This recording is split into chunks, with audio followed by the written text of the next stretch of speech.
Restauratrice végétarienne, Marine Sanvélian a quitté une carrière classique pour faire découvrir au plus grand nombre l'une de ses passions, la cuisine végétale. Entre conviction écologique et quête de sens, elle défend une cuisine joyeuse et gourmande et montre qu'on peut transformer les assiettes en douceur.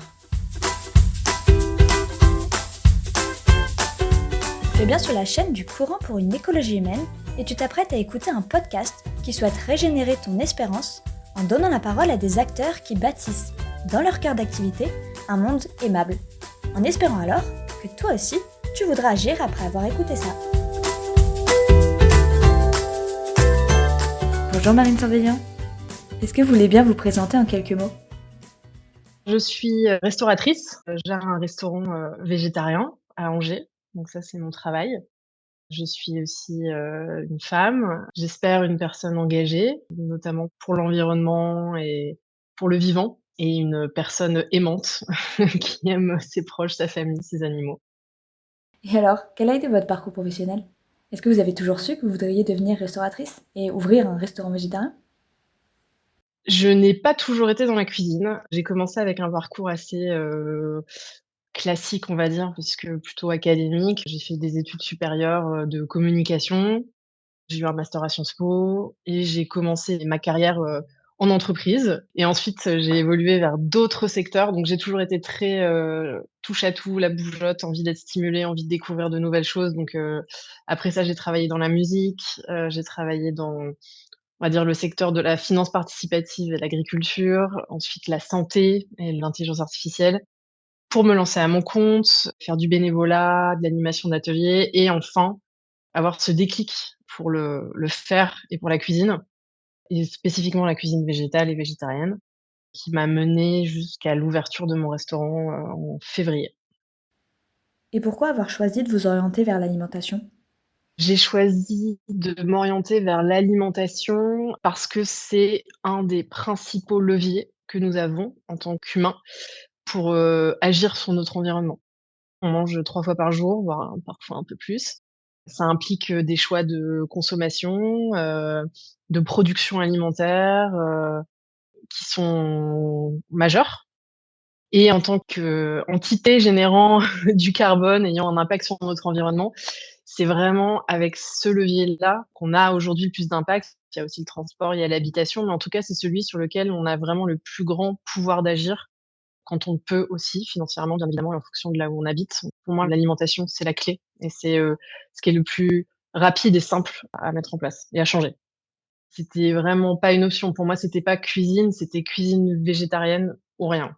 Mon driver de reconversion, et ce qui fait que je me suis mise à la cuisine, comme je disais, c'est vraiment par conviction. Oui, aussi par goût, de cuisiner, de partager, de proposer des choses goûteuses et différentes à mes clients, mais c'est aussi pour de manière douce, montrer la voie et montrer que c'est pas punitif, qu'on peut vraiment super bien manger en enlevant la viande et le poisson, et ça passe par le plaisir, le côté très festif ou convivial qu'on a d'aller au restaurant. Il est important, je pense, pour passer ce message, parce que si on laisse les gens seuls face à eux-mêmes, en leur disant: «Bah, mangez plus de lentilles», mais en leur montrant pas comment les cuisiner, à quoi ça peut ressembler, quel goût ça peut avoir quand c'est bien fait, bah, je pense qu'on perd la majorité des personnes, et c'est normal. Il faut aussi inspirer. Et alors vous, justement, Marine, vous êtes végétarienne. Est-ce que vous pouvez nous en dire un peu plus là-dessus ? Notamment peut-être depuis combien de temps c'est le cas ? Et quel est votre rapport en général au fait de manger végétarien et peut-être même vegan ? J'ai pas toujours été végétarienne, j'ai arrêté la viande complètement il y a 10 ans. Donc ça a été radical. Après, mon cheminement, il a été progressif, sinueux, il y a eu des allers-retours. J'ai eu une phase où j'étais vraiment végane, et puis en fait, bah, j'en suis revenue. J'ai réintégré les œufs, le fromage, et aujourd'hui, je mange encore un peu de poisson, mais ça reste vraiment très occasionnel, et je choisis bien les poissons. J'ai une consommation quand même très consciente de cette denrée rare et en voie de disparition. Et pour le fromage et les œufs, je pense qu'on est tous différents, qu'on a des besoins qui nous sont propres en termes d'énergie, de métabolisme, et cetera.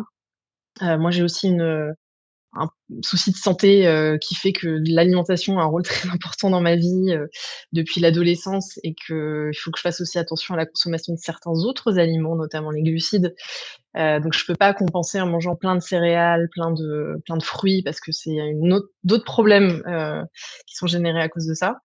Et puis aussi, moi j'étais arrivée à un moment de malaise parce que je mangeais plus de fromage. Mais du coup, je compensais avec des fromages fabriqués industriellement avec des matières, premières, végétales, mais pas de très bonne qualité. Enfin, en tout cas, des mélanges d'huile de coco, de poudre, de protéines et cetera. Je me dis: «Mais ça, c'est fabriqué par des usines, à des milliers de kilomètres, ça n'a rien de naturel. Est-ce que vaut mieux vraiment manger ça pour ma santé, pour l'environnement, qu'un fromage, local, d'une exploitation, où les personnes, elles travaillent bien, respectent les animaux, il y a un engagement pour la terre. Non, enfin là, je me suis dit: «Là, j'ai atteint la limite du sens que ça a pour moi». Vous avez donc, comme on l'a dit, ouvert un restaurant et dans le but de déconstruire les préjugés de la cuisine végétale. Notamment l'idée que ce n'est tout simplement pas bon ou pas gourmand. C'est vraiment le plus gros préjugé malheureusement que traîne, la cuisine végétale. C'est le côté, triste, sécos et un peu punitif de: «Oh là là, c'est des graines et il y a pas de sauce, quoi». En fait, bah si, on peut faire des sauces et il faut, c'est ça qui est bon dans l'alimentation et c'est pas parce que c'est végétal qu'on va faire, sans sel, sans gras et sans goût. Nous, au restaurant, par exemple, on utilise, les œufs, la crème, le fromage, pas dans tout, mais ça arrive donc forcément, on va faire des lasagnes, délicieuses avec du fromage qui dégouline, enfin pour moi, c'est le summum de la gourmandise et avec le végétal, aussi d'autres façons. Ça force à aller chercher des goûts, plus profonds, de l'umami, avec des ingrédients comme les champignons, les tomates séchées, la sauce soja qui sont vraiment des boosters de saveurs. Et donc de cette fameuse, 6e saveur qui est l'umami. Et alors, quel a été votre parcours face à la cuisine végétarienne? Est-ce que ça a toujours été une passion? Comment est-ce que vous avez appris? J'ai appris la cuisine, végétarienne au début un peu en autodidacte et une fois qu'on a fait le tour un peu des classiques, du dalle de lentilles, du risotto et cetera, on a envie d'explorer quand même autre chose. Donc j'ai acheté des livres de cuisine, je lisais, des blogs. Là, c'est devenu un peu une passion qui m'a fait me poser des questions sur mon projet de reconversion. Je me suis dit: «OK, j'ai envie de faire ça, mais je connais pas du tout le monde de la cuisine. Je sais pas, ça se trouve, ça va pas me plaire. Donc je vais plutôt d'abord essayer d'aller cuisiner, de trouver des petites prestations, faire des stages, enfin trouver, tous les moyens que je peux pour tester le métier et si ça me plaît, je ferai une formation». Et en fait, c'est ce que j'ai fait. Bon, je passe les détails, mais j'ai eu la chance de pouvoir cuisiner pour des groupes, en formation, avec, mes petites connaissances d'autodidacte. Pendant 6 mois, je pense, j'ai fait ça, là, je me suis dit: «D'accord, c'est pas qu'une lubie, je peux y aller. Allez, là, je cherche une vraie formation» et donc j'ai trouvé un cursus qui était plus court que le CAP parce qu'évidemment le CAP n'était pas une option, étant donné que je ne voulais pas apprendre ni dans le futur cuisiner la viande et le poisson, le CAP à 80 c'est ça et donc j'ai trouvé ce cursus qui était plus court, une formation de 3 mois, qui donne le titre de commis de cuisine, beaucoup plus centré sur, justement les cuisines un peu alternatives, sur la fermentation, sur la cuisine végétale, sur le sans gluten et c'était génial et ensuite, j'ai complété ça par des petites formations plus courtes, sur des modules spécifiques, notamment la pâtisserie végétale. J'en ai suivi une également de 3 semaines, spécialisée en cuisine végétale. Ça a vraiment nourri ma créativité parce qu'on a exploré la cuisine crue, la cuisine sans gluten, sur plusieurs modules donc je suis allée un peu picorer là où je trouvais que j'avais des lacunes pour compléter ma boîte à outils. Et du coup, est-ce que votre restaurant fonctionne bien? On a beaucoup de clients réguliers. Certains, depuis l'ouverture, sont venus plus d'une quinzaine de fois. Donc ça, c'est quand même une grosse fierté parce qu'on se dit: «Bah, ça plaît» et ils en redemandent donc c'est qu'on a fait mouche et les retours sont toujours, très bons et on est hyper contents et d'ailleurs, y quand c'est des jours où on a moins de retours à la caisse, on est là: «Oh bah mince, on a loupé un truc, on nous a pas dit que c'était délicieux aujourd'hui». Enfin, ça crée un standard, hyper haut pour nous. Je pense qu'on s'attend à ce que tout le monde soit: «Waouh, c'est incroyable». Et en fait, je pense que ce que les gens apprécient dans notre restaurant, c'est que le menu, il change tout le temps. Nous, on a une carte qui change toutes les semaines. Donc, c'est sûr que sur une année, il y a des plats, des types de plats qui vont revenir. Par exemple, on va faire une lasagne, d'automne, une lasagne d'hiver, mais à chaque fois, on essaye de jouer justement avec les légumes de saison, avec les fromages de saison et de proposer des manières de cuisiner qui soient, différentes. Je pense, par exemple, on a fait une entrée cet été avec des cornichons, grillés et il y a plein de gens qui m'avaient dit: «Mais je savais pas qu'on pouvait les cuire en fait les cornichons». Bah si, c'est des mini concombres, ça marche bien. et on aime bien, avoir des plats un peu réconfortants et puis essayer d'aller titiller un peu, nos clients en leur montrant une petite technique ou un légume qu'ils ont pas l'habitude de cuisiner chez eux parce que c'est chiant à éplucher ou qu'ils connaissent pas. Ça nous fait super plaisir. Le plus beau retour qu'on puisse avoir, c'est quand, les personnes me disent: «Bah, franchement, je déteste ce légume d'habitude, mais là, j'ai trouvé ça bon». Voilà, je fais: «Yes». On l'a peut-être déjà évoqué d'ailleurs, mais votre but aussi, c'est d'inviter les personnes à transitionner, à végétaliser leur assiette, mais doucement, progressivement, et non pas d'un coup. Je pense qu'il y a beaucoup de personnes, enfin moi je le vois, et je l'ai vu et je l'entends, qui, font un switch vraiment radical, du jour au lendemain. Voilà, ils passent de omnivore à végan. Alors ça, je pense que c'est le pire. Faut pas faire ça, faut y aller en douceur. Alors c'est pas facile quand on a une prise de conscience un peu violente, on a envie d'arrêter tout, quoi. On se dit pas: «Bah, je vais y aller progressivement», mais en fait, je pense pas que ce soit la bonne idée. Je pense que l'écueil principal, c'est qu'on ne compense pas en densité calorique derrière. Moi, j'ai vu beaucoup de personnes, changer d'alimentation et maigrir, mais perdre du muscle, enfin, maigrir d'une mauvaise façon et moi, j'ai beaucoup maigri quand j'ai eu cette, phase végane pour les mêmes raisons, parce qu'en fait, je mangeais pas beaucoup, enfin, je normalement, qu'en fait, bah, c'était assez pauvre, quoi, mon alimentation. Oui, j'avais beaucoup de légumes, mais je compensais pas à côté, suffisamment avec des sources de protéines alternatives et de glucides parce que, bah, c'est de l'énergie, hein, tout simplement. Il faut que l'énergie, elle vienne d'une forme ou d'une autre, donc du gras, des glucides ou des protéines. Donc je dirais qu'il faut faire vraiment attention à ça, ce serait bien plus prudent de le faire progressivement et puis après sur les carences, bah, oui évidemment, la vitamine B12, c'est le gros problème de l'alimentation végane. C'est impossible à trouver, parfaitement dans l'alimentation, il faut se supplémenter.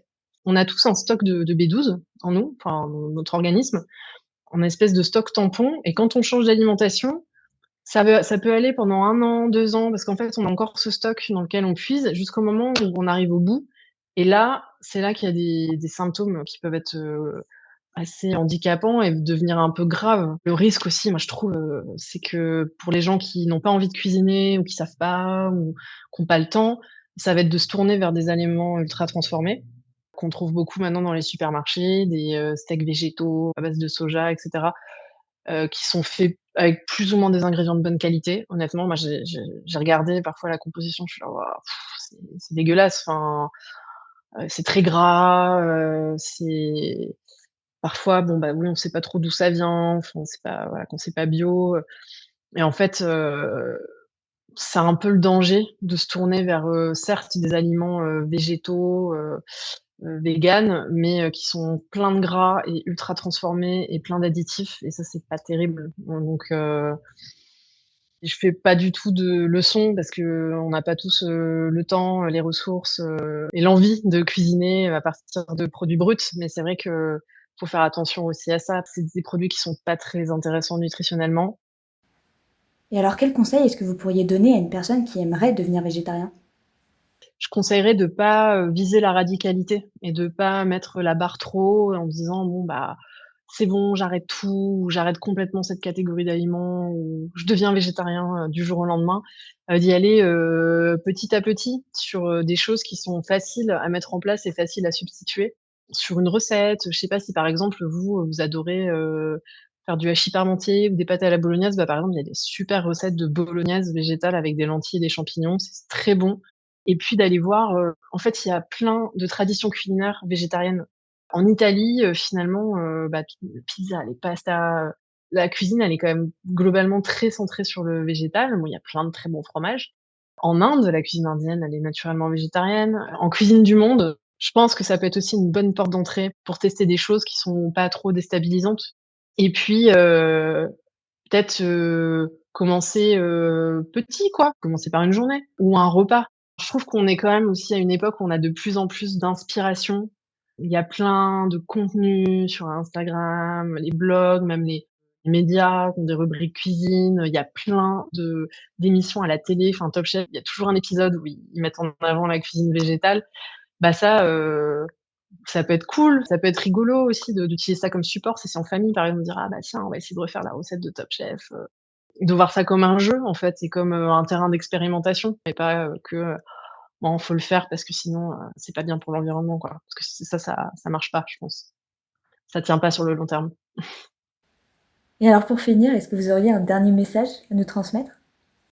Chers auditeurs, si vous n'êtes pas familier de la cuisine végétarienne, si ça vous fait peur, si, voilà, vous êtes un petit peu réfractaire à l'idée, bah, c'est d'y aller joyeusement et peut-être, la semaine prochaine, ce mois-ci, vous dire: «Bon, bah, allez, on va tester un plat. Je vais regarder mon livre de recettes favoris, mon ami qui cuisine divinement végétarien», je ne sais pas à qui, vous avez envie de vous référer, mais de vous dire: «Bah, on va tester en famille, en couple, allez, on voit ce qui se passe et si c'est cool et si vous passez un bon moment et que vous vous régalez, bah, peut-être que ça vous donnera envie de le faire plus souvent et ce sera déjà très bien».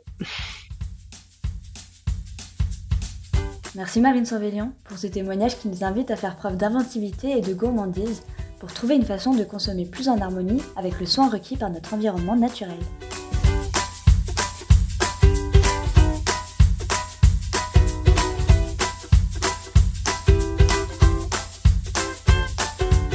Auditeur, quant à toi, nous te remercions de ton écoute.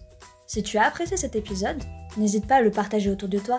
Et pour suivre nos actus, ou juste t'abonner à notre newsletter mensuelle, on te donne rendez-vous sur www.ecologihumaine.eu. À très bientôt!